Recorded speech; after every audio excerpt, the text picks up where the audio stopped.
Can you believe it's nearly already been 4 weeks since POF came out? Pretty bonkers stuff, and of course we are moving in towards Halloween, so that means it's been time for a big patch. The first truly big patch for Path of Fire, I would say, to have released. If you guys remember when Heart of Thorns came out, the previous expansion, we actually had Halloween at the same moment. This time we've got to experience the X-Pack, play it for a bit, and then get the Halloween release immediately after, which I think's the best way to do it. This is a good little segue into what we're guessing is going to be a raid release, and then the raid release is going to be a cool segue into the kicking up of the next Living World season. So lots of stuff coming. This is kind of the first of it, and there's some pretty major things that have arrived. If you guys have just come back to the game after many, many years, or maybe if you're totally new, there should be a hell of a lot of stuff to do on this one. For us losers that have been playing continuously year in, year out, year in, year out, I don't know how much more stuff there is in Halloween for us, but they have added to it. And there's always that question when these festivals come back, how much have they added to them? I want to talk a bit about that today, guys, but it's not all Halloween. There's also some very interesting other stuff going on, including, yes, what you read in the title. Mount skins have become a thing. It took them less than a month, but they are a thing. So first, let's talk about that. So yes, they are Halloween themed. You can see them in the background here. There's an interesting story about this because there was a question as to whether this would come with Guild Wars 2. In the early Path of Fire stuff where I went and I got to experience it, I really did get the impression that the devs were unsure if this was something they wanted to do. I don't know what would have held them back because the community always seemed game about it. But it was a little different to, say, Heart of Thorns with the gliding and the gliding skins. With that, they knew before it came out quite strongly, and it meant that we got a special glider skin for the higher versions of Heart of Thorns, if you recall. That never happened for POF. There was no, like, infrastructure for the skins. Well, so now skins have become a thing, and the infrastructure's been added. Yes, they're gem store. I think we all could have guessed that that's how it was going to work. If you now press H and you look at your hero panel, you'll see this extra tab down here. When you mouse over it, it's careful to say that mounts are only available in certain areas of the world. And when you read this, you might think, oh, what does this mean for the design of future maps and future expansions? Are they going to disable mounts? I actually think all they're really referring to there is the fact that in jumping puzzles and stuff, they get disabled. And, you know, they do something similar actually for the gliding as well. I don't know if that's always been there, but when you mouse over the gliding section, it also says the same thing. But you can click this tab. And this is not overwriting the old thing we could do with... God, I say old thing. It's only been a couple of weeks. But the other aspect of the user interface where you could dye your mounts. That still exists under the dye area. But now you've got this here, and anyone who's done a lot of gliding and mess about with gliding skins will recognize this. We've got a list of different things we can put on. Now, of course, there's not just one. Before, it was just one glider, and each slot would be a different skin. This time, you've got 5 mounts so far, and they'll probably add more. And you've got, you know, potential skins coming into the game for any of them. So already, this list looks pretty full, and it's going to probably end up looking a lot more full as time goes by. I imagine that this is going to look a bit like the minis panel. It's curious as well, if they add another mount in Living World Season 4, or if they add a mount associated with the raids, or whatever, in future expansions, then we're going to have weird mount packs where it's like, that doesn't have a Halloween skin, which they've just released. So Mount 6 isn't going to have a Halloween skin, or Mount 7. So that's interesting. Also, you might be wondering, what if I don't have all of the mounts and I buy this? It unlocks them all for you anyway.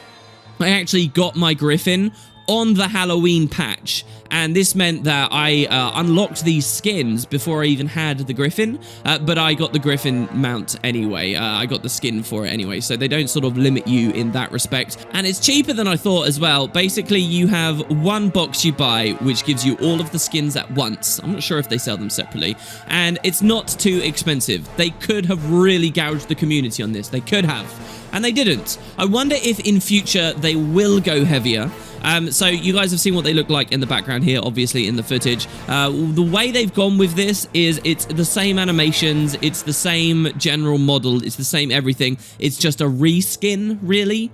And the most unique thing about them in terms of like different functionality is the number of dye channels they have. These have 4 dye channels, not 1, but 4. So you can customize them like mad. I'm terrible at Fashion Wars 2, so please don't judge the dyes you see in the background right now. These abominable concoctions. They are there to demonstrate, you know, just kind of the wild variety you can put in. They also have an exclusive checkbox on the mounts, the new mount thing that shows you default mount colors. which I think that they should do for outfits as well, because quite often when I'm looking at outfit previews, I don't actually know whether it looks that good, and it's because it's borrowing from other dye schemes and things that I've had. So yeah, there you go. That's the infrastructure. It took them about a month. Yes, mount skins are a thing. Expect a lot of these upcoming. I wonder now whether we'll see any more gliding skins or whether they're just going to go ham on this kind of stuff going forward. I'd love to hear what you guys think about this bold new frontier for Guild Wars 2 Gem Store action in the comments. All right, so moving on. Let's talk a bit about the festivals. So on the patch notes, they say this: once again, the gates of the Mad Realm have opened, and Kryta's most infamous monarch, Mad King Thorn, has returned to hold court in Lion's Arch. Loyal vassals of the king are strongly encouraged to enjoy the festivities, meeting the denizens of the Mad Realm in events across Kryta, tour the Mad Realm itself in the Labyrinth and fearsome Clock Tower, attend the king's whims in his notorious pastime of Mad King Says, or match wits and blades against royalty in Ascent to Madness.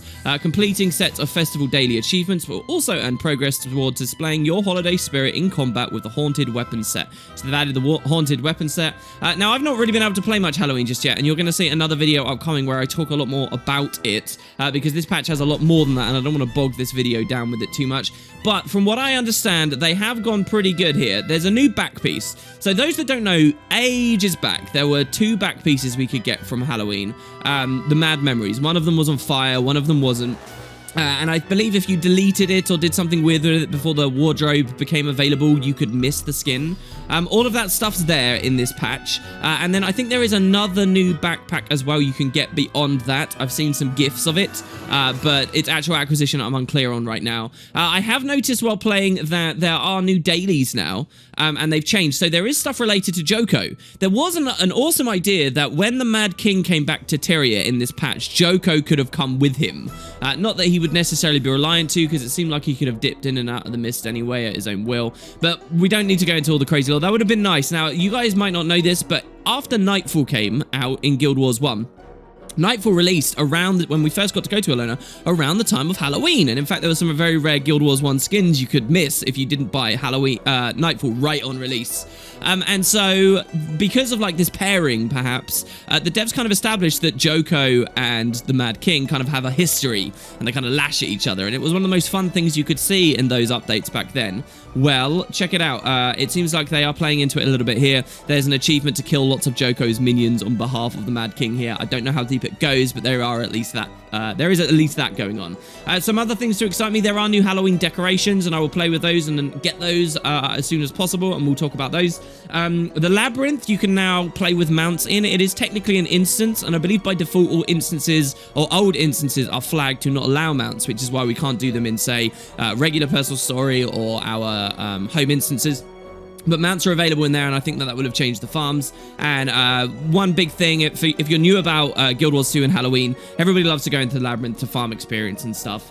And so putting the mounts in there obviously makes sense. And so as well, apparently there's like a new stat thing that you can craft, which lets you pick from a variety of core gear sets, perhaps. Once again, my only disappointment from what I can see here is they're still not caring about adding that PvP game type back that was essentially like a Mowbray style thing where you had the lanes of creep and so forth. That would have been so fun. Come on, man.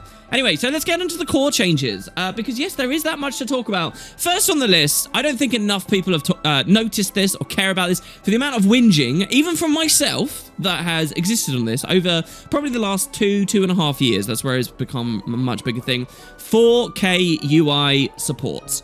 Now, I do not have a 4K monitor. I'm not that lush to be able to do 4K gaming, and we know that Guild Wars 2 is not very well optimized anyway, and I think I prefer the higher frame rates, but people who play 4K will know that Guild Wars 2's user interface does not scale very well, or never scaled at all, really. You just had the 4 preset options: small, medium, large, or larger.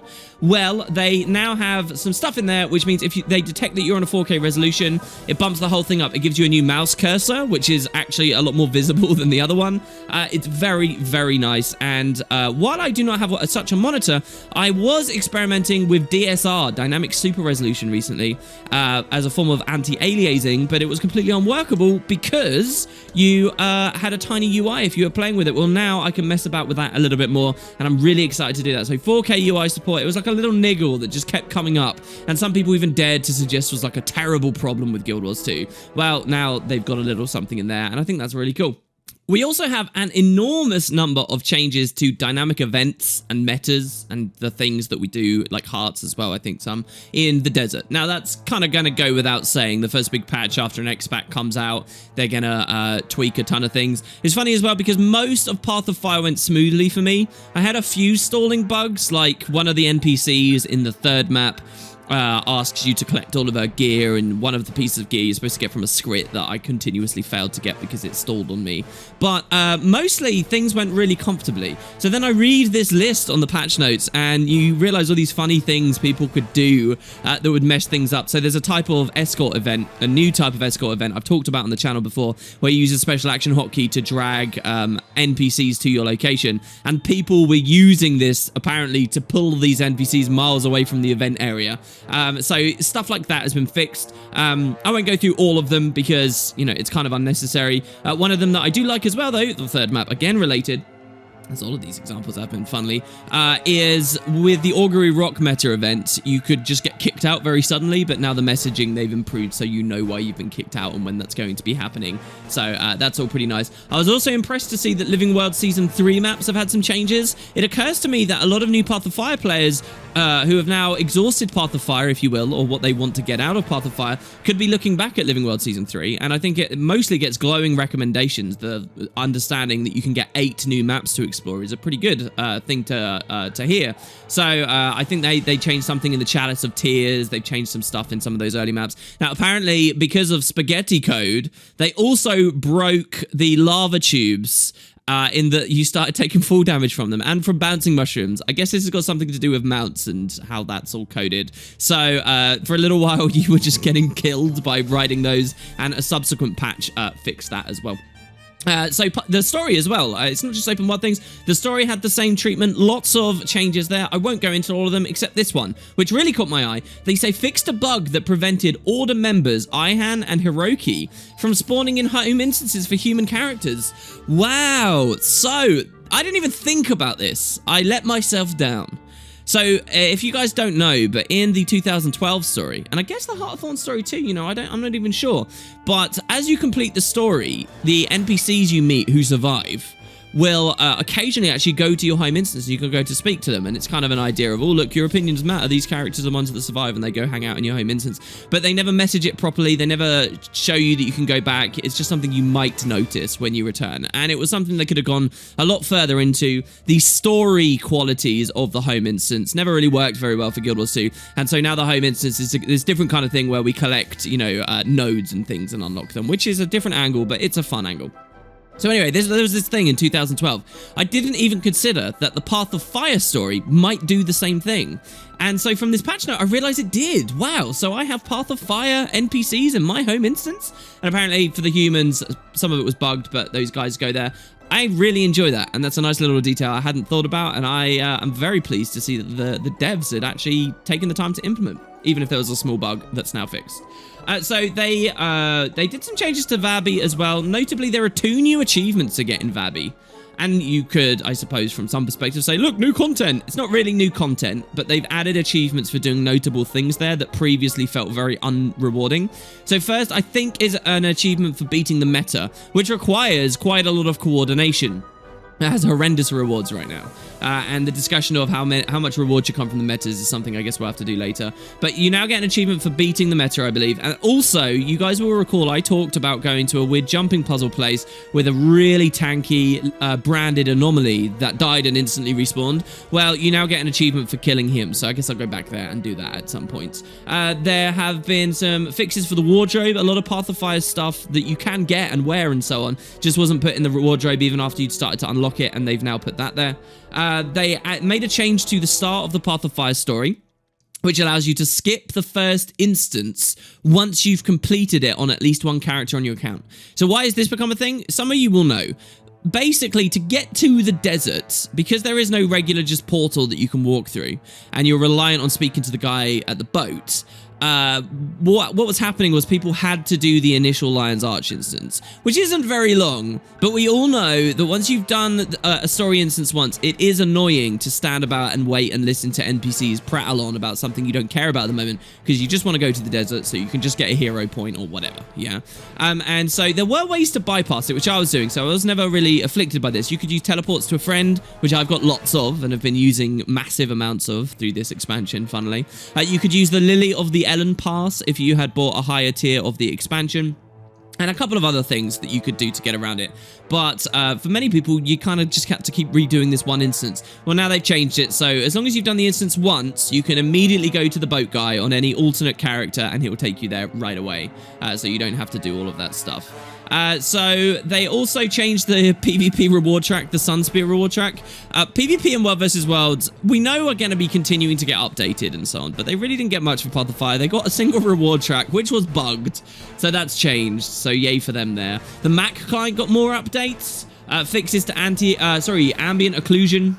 They have more full screen resolutions available, really, so that you've only got a certain defined number of full screen resolutions on Mac. That sucks. Wiki has observed that there were a bunch of item changes and icons for items, which is good too. I hate it when they reuse item icons from other areas of the game. It sucks, and I hope that that's sort of resolved a lot of that. So that was kind of the big first bulk patch. Then there was another one very quickly after, which did some other minor things, or minor in some respects. So there was another PvP change where the Celestial Amulet has returned. It's funny because of all the amulets that have come and gone in PvP, Celestial, to me, is the one that did the most damage, if you will. Because at first it was incredibly strong in it. There were a lot of builds that relied on Celestial. But if I ever hear, oh, I don't play PvP anymore because they removed an amulet, 9 times out of 10, the person saying that is talking about the Celestial Amulet. Maybe it's just, I mean, this is an anecdote, and this is just my experience. Well, Celestial's back now. It's nerfed, and rightly so. But it's back now, and hopefully people will enjoy that. Kind of weird to just have put in on a little patch like that immediately after. They changed a lot about mount behavior. Now, I haven't fiddled with this too much, but I suspect it's got a lot to do with the Springer. So turning, and they say it's for better ledge and turning control. So we all know that the Springer, who we're very reliant on to do a lot of the jumping puzzly aspects of this game, also can suck to control on ledges and things like that. So they changed that. Not only do we get pretty new mount skins, but we get to play around, hopefully, with a slightly better experience on the Springer, at least in some of the others. And then lastly, they say that they fixed that bug I was talking about a second ago with the full damage on the jump mushrooms and the lava tubes and so on. So there you go. Quite a big patch, a big sort of opening for Halloween here. I do want to talk to you guys about the Halloween stuff itself. You've probably seen me a lot in the labyrinth in the background of this video, but I'll talk about some of those other things if they end up being worthwhile. At least the decorations and things I want to get in and have a look at. I've been a little bit limited with my playtime this last week. I've managed to get the Griffin 2 now, so I am hoping to do a spotlight on that at last for you all, and get back to some of these other interesting things too. So thanks very much for watching, guys. Let me know how Halloween has been for you, or any other outstanding things that I might not have talked about here, and I will catch you all very, very shortly. Gonna go get some trick-or-treat bags now. Catch you next time, guys.